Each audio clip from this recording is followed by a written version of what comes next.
Bonjour, vous avez résolu la première énigme du chapitre Météo et climat. Vous pouvez donc maintenant entrer dans le hall. Dans ce hall, vous trouverez votre deuxième mission qui est d'expliquer l'origine des climats grâce aux documents. Le premier document que vous allez rencontrer est celui-ci, donc le soleil, son rayonnement, et on vous indique ici la température moyenne à la surface de la Terre.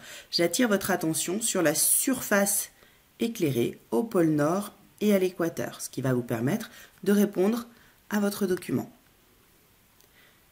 Ensuite, vous avez une expérience en vidéo à commenter. Alors en classe, on aurait utilisé ce document.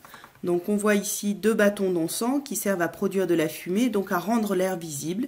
Cet air au contact d'une masse, ici une assiette à température ambiante, a tendance à passer au-dessus, alors que, au contact d'une masse froide, l'air a tendance à redescendre. Voilà, donc vous visionnerez la vidéo de l'expérience, un peu compliqué à mettre en œuvre à la maison, on continue.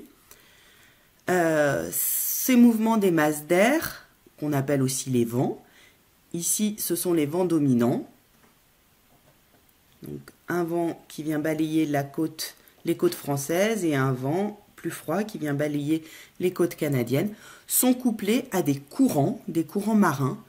Ici, le Gulf Stream, un courant chaud qui vient réchauffer les côtes françaises, puis lui-même se refroidir au contact du Groenland et ensuite redescendre le long des côtes canadiennes. On a ainsi de grandes différences de température entre Paris et Montréal, pourtant à la même latitude. Notre exploration se poursuit ici avec ce document. Nous montrons bien que ce couplage entre les vents et les courants explique l'ensemble des courants marins à la surface du globe, envers les courants froids qui viennent donc de la zone arctique et la zone antarctique, qui viennent se réchauffer à l'équateur et réchauffer les côtes. Une fois ceci fait, vous pouvez entrer dans le bureau de la vie scolaire où, après avoir visionné une vidéo, vous pourrez répondre au petit questionnaire. Donc à partir de là, ceux qui n'ont pas fait l'escape game peuvent faire pause. Pour les autres, la correction. Les zones climatiques sur Terre s'expliquent par l'inégale répartition de l'énergie solaire. Cette énergie solaire réchauffe davantage l'équateur que les pôles puisqu'elle éclaire une surface plus petite à l'équateur et plus grande au niveau des pôles. Les déplacements de masse d'eau assurent des transferts d'énergie de l'équateur, l'énergie sous forme de chaleur, jusqu'au pôle. Les courants marins et les vents sont associés, on parle de couplage entre les mouvements d'air et les mouvements d'eau. Voilà donc la lettre qu'il nous faut. On clique ici et on est prêt pour la mission suivante, donc d'entrer dans le bureau vie scolaire la semaine prochaine.